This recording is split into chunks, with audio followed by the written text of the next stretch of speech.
우리는 통상 기도라고 할 때 하나님과 영적 교류다, 호흡이라고 얘기를 합니다. 당연히 성도로서는 하나님께 끊임없이 기도하고 어쩌면 기도할 수밖에 없는 존재,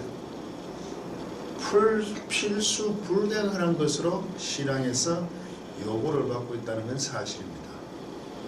문제는 기도를 했는데 응답이 있느냐 하는 확신의 문제입니다. 많은 경험들이 있을 겁니다. 이 과연 기도의 응답일까? 기도의 응답이 무엇인가 하고 고민들을 하셨을 거고, 그 기도의 응답에 대해서 모함으로 인해서 당혹해하는 부분들도 많았습니다. 그러니 기도에 대한 여러 가지 방법들이 생겨났습니다. 응답받을 수 있는 기도, 어떻게 하면 하나님께 그 기도가 상달되어 자신이 요구하였던 것이 성취될 수 있을까 하는 방법론으로 흐르게 되었습니다. 심지어는 금식 기도가 표현이 이상합니다만 효험 있는 것처럼 여러 가지 형태로 저희들을 신앙생활 가운데서 많은 힘든 부분으로 와닿았을 것입니다. 그런데 이 기도를 구약에서는 테필라라고 합니다.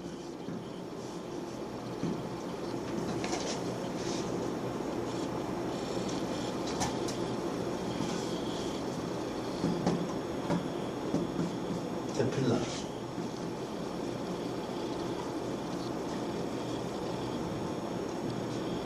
이 팔랄 동사에서 왔는데, 뭐 기도하다, 요청하다, 뭐 중재하다 이런 뜻이겠죠. 구약에서는 기도가 이스라엘을 대표해서 하는 제사장들의 기도, 왕들의 기도, 그 민족을 대표하는 대표성으로 많이 성경에는 기록되어 있습니다. 그러므로 그 중재의 의미도 강하게 나타날 겁니다. 선지자들은 심지어 모세도 중재자로서 하나님께 아뢰는 그런 모습들을 볼 수 있습니다. 그래서 구약의 그 대표적인 기도 중에 제가 좋아하는 그 히스기야 기도, 그 아수르 왕 살만네셀이 쳐들어와서 사네비로 말미암아 편지가 전해지는데, 그때 히스기야가 그 편지를 갖고 여호와의 전에 올라가서 하나님 앞에 펴놓고 그 편지를 읽습니다. 열왕기하 19장 15절 19절까지 읽어보다. 그 앞에 기도하여 가로되, 그룹들 위에 계신 이스라엘의 하나님 여호와여, 주는 천하 만국의 홀로 하나님이시라. 주께서 천지를 조성하셨나이다. 여호와여, 귀를 기울여 들으소서. 여호와여, 눈을 떠서 보시옵소서. 사네립이 사신 하나님을 해방하러 보낸 말을 들으시옵소서. 여호와여, 아수르 열왕이 과연 열방과 그 땅을 황폐케 하고 또 그들의 신들을 불에 던져 싸우니, 이는 그들이 신이 아니요 사람의 손으로 만든 것 곧 나무와 돌뿐이므로 멸하였나이다. 하나님 여호와여, 원하건대 이제 우리를 그의 손에서 구원하소서. 그리하시면 천하 만국의 주 여호와가 홀로 하나님이신 줄 알리라 하니라. 히스기야가 하나님 여호와 전에 나가서 그 편지를 아뢰는 모습을 볼 수 있습니다. 이게 우리를 하여금 기도의 여러 가지를 생각하게 합니다. 여호와 하나님, 홀로 하나님이신 줄 알게 하시기 위하여 하나님께 아뢰는다 라는 것 자체가 이스라엘을 이끌어오신 그 여호와 하나님께 간구할 수 있다는, 기도할 수 있다는 대표성으로서 히스기야 왕이 하나님께 나아갈 수 있다는 그 권한을 가졌다는 겁니다. 기도에서 중요한 부분입니다. 이것을 저는 기도의 특권이라고 합니다. 우리는 기도를 수단, 도구로 자꾸 생각을 합니다. 어떤 것을 성취하기 위하여 하나님께 아뢰는 부분으로 늘 기도를 정립을 하면 하나님과 끊임없이 줄다리기로 이어져 온 것은 사실입니다. 그런데 방금 살펴봤듯이 그 테필라, 하나님께 기도하는 모습의 히스기야 왕은 하나님께 그대로 아뢰는다 더 나아가 그 여호와 하나님이 어떤 분이신 줄을 알고 나아가는 특권을 가졌다는 겁니다. 신약에 오면 이게 대표성보다 이제 보편성으로 많이 나타납니다. 대표적인 것이 이제 저는 주기도문으로 삼고 있는데, 신약의 기도를 얘기할 때는 이런 단어를 씁니다. 플러스 6,2. 이게 6,2 이게 좋다는 뜻이거든요. 그렇게 좋다. 원하는 거죠. 원하는 거. 이것도 뭐 이거 자체도 6,2도 뭐 기도 원하니까 그 강구하는 거니까 기도 이름도 있지만, 플러스 이게 향하여, 원하는 것을 향하여 나아가는 거겠죠. 프로슈케 기도, 프로슈케. 이 기도를 신약에서는 표시를 하고 있습니다. 그 주기도면 6장 9절 그러므로 너희는 이렇게 기도하라. 하늘에 계신 우리 아버지 이름 거룩히 여김을 받으시오며 나라 임하옵시며 뜻이 하늘에서 이루어진 같이 땅에서 이루어지이다. 오늘날 우리에게 일용할 양식을 주옵시고 우리가 우리에게 죄진 자를 주신 것 같이 우리 죄를 사하여 주옵시고 우리를 시험 들게 하지 마옵시고 다만 악에서 구하옵소서. 마태복음 6장 9절입니다. 주님께서 가르치신 기도입니다. 하늘에 계신 우리 아버지. 원래는 아버지죠. 파테르. 그런데 그분은 하나님 계신 아버지겠죠. 구약과 신약을 살펴보면 아버지, 홀로 여호와 하나님이신 것, 이렇게 부를 수 있다는 것 자체가 아무에게 주어진 건 아니지 않습니까? 구약적으로 얘기하면 이스라엘과 하나님은 어떤 관계가 형성되어 있다는 거죠. 그 관계의 형성은 이스라엘을 이끌어 오시고 그들을 간섭하셔서 지금까지 너희들로 하여금 나 여호와 하나님이 이끌어내신 그 신이다. 그러므로 기도할 수 있는 관계의 특권입니다. 십계명도 그렇게 주어지십니다. 너희를 애굽에서 인도하여 낸 여호와로라 이라는 것이 전제가 되고 10마디 이제 말씀들이 쭉 이어지죠. 항상 이게 모든 이스라엘 백성들과 어찌보면 오늘 우리에게도 함께 적용되는 하나님과의 관계가 먼저 전제가 된 후에 주어지는 것을 우리는 기도라고 합니다. 그러면 그 기도가 신약식으로 얘기하면 하늘에 계신 우리 아버지고, 구약식으로 하면 여호와 하나님, 그들을 간섭해 오시고 역사하신 하나님이 전제가 되고, 그 기도의 대상이 누군가라는 것이 굉장히 중요한 부분으로 떠오릅니다. 물론 믿음도 동일하게 그 대상의 부분을 끊임없이 성경은 얘기하고 있단 말입니다. 우리도 기도를 할 때 내가 기도하고 있는 그 대상, 신약식으로 얘기하면 파텔 아버지인데 하늘에 계신 아버지죠. 그것도 우리의 아버지라는 것을 전제로 삼고 하나님께 기도할 수 있다는 것. 오늘도 우리에게 늘 하나님의 이끄시는 그것을 역사하시고 구약 이스라엘에서 함께 하신 그 하나님께 그들이 아뢰었던 것처럼 오늘 우리도 아버지, 그분은 우리의 아버지고 하늘에 계신 아버지라는 것을 오늘 우리 삶 속에 끊임없이 역사하시고 이끄시고 함께 하심에 우리 성도들의 동의가 전제되어서 하나님께 향한 요구들이 주어진다는 겁니다.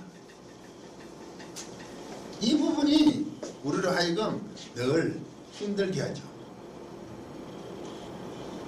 그러면 그렇게 전제된 여호와 하나님, 오늘날로 얘기하면 하늘에 계신 우리 아버지, 그분에 대한 부분이 정립이 되어야 될 겁니다. 그 하나님께서는 우리와 관계를 맺으시고 우리에게 요구하심들이 있다는 거죠. 그분은 우리가 기도하는 그 대상은 우리를 하여금 어떻게 하라는 그 요구의 부분들이 있다는 거예요. 하나님께서 이스라엘 백성들에게 거룩하라. 내가 거룩하니 너희도 거룩하라. 오늘 우리 모두에게도 성도다움, 거룩한 백성다움으로 우리는 살아가기를 요구받고 있습니다. 이것에 대한 동의가 없으면 기도 자체가 성립이 되지 않죠.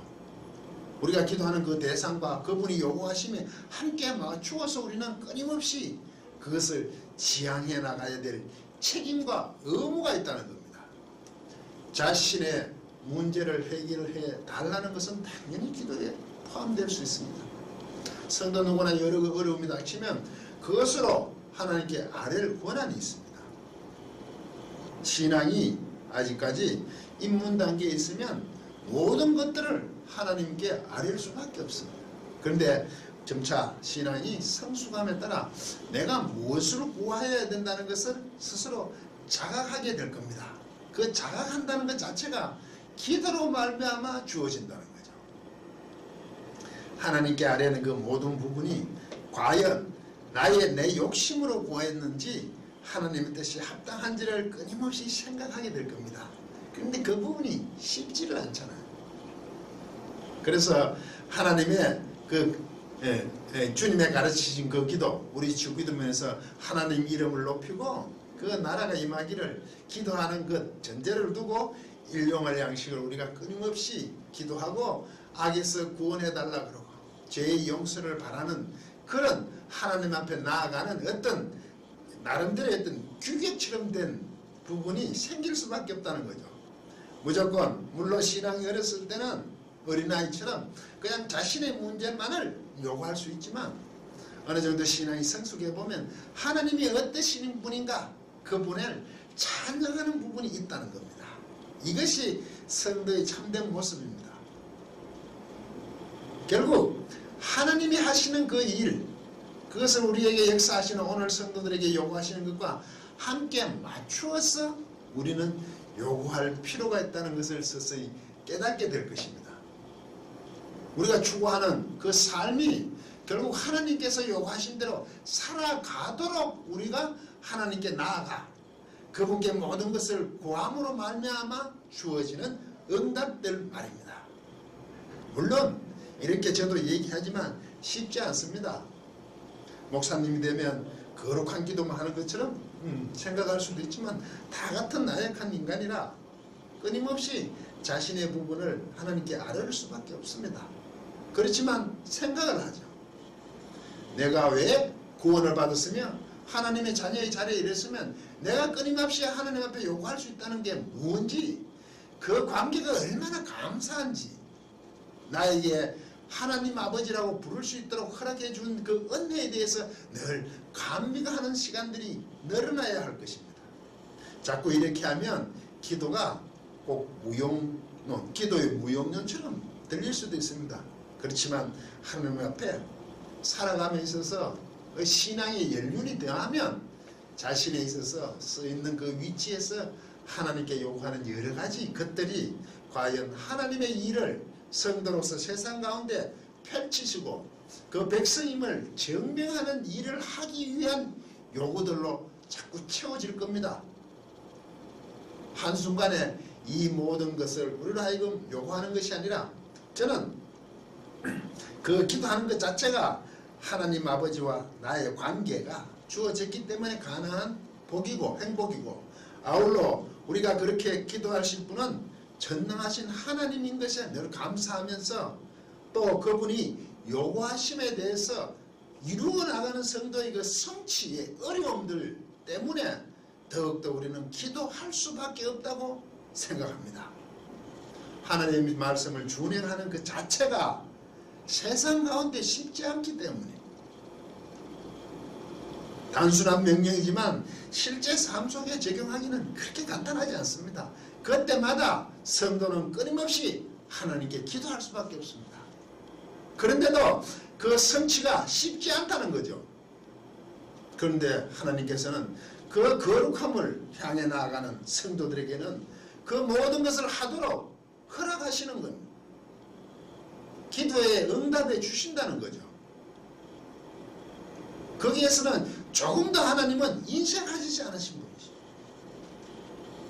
이 부분을 인식하는 정도에 따라 신앙의 모습이 다르게 나타날 겁니다. 세상의 많은 것들을 요구하지 않는 단순한 하나님의 뜻만을 구한다 라는 수준에까지는 정말 힘들고 어렵겠지만 하나님을 섬김에 있어서 그 나아가는 것은 오늘 우리에게도 끊임없이 그분께 기도 자체가 어쩌면 욕으로 갔는데 어느 순간부터는 그 기도가 나로 하여금 그렇게 성장하게 하는 하나님의 간섭의 방법임을 놓치지 마시고 끊임없이 기도하면서 내가 하나님의 그 명령에 합당한 삶 속에서 하나님께 간구하는 기도로 말미암아 세상 가운데 여러 환경과 여건 속에서도 나는 하나님과 늘 교통하는 사람임을 놓치지 않고 그것으로 말미암아 하나님께 더 나아가 충성된 자의 칭찬을 듣는 자리에 이르시도록 부탁드리겠습니다. 기도는 하나님과의 관계에서 특권이 아닙니다. 그것을 가지고 어떤 방법으로 사용하여 하나님을 내가 원하는 것을 조정하는 것은 더더욱 아닙니다. 성도는 하나님 앞에 경건한 가운데 자신에게 주어진 그 특권들을 놓치지 마시고 하루하루를 살아가며 모든 일에서 기도함으로 함께 나아가는 삶으로 인하여 더욱더 거룩한 모습으로 나아가는 아름다운 모습들로 채워지시기를 부탁드리겠습니다. 기도 강의를 마치도록 하겠습니다.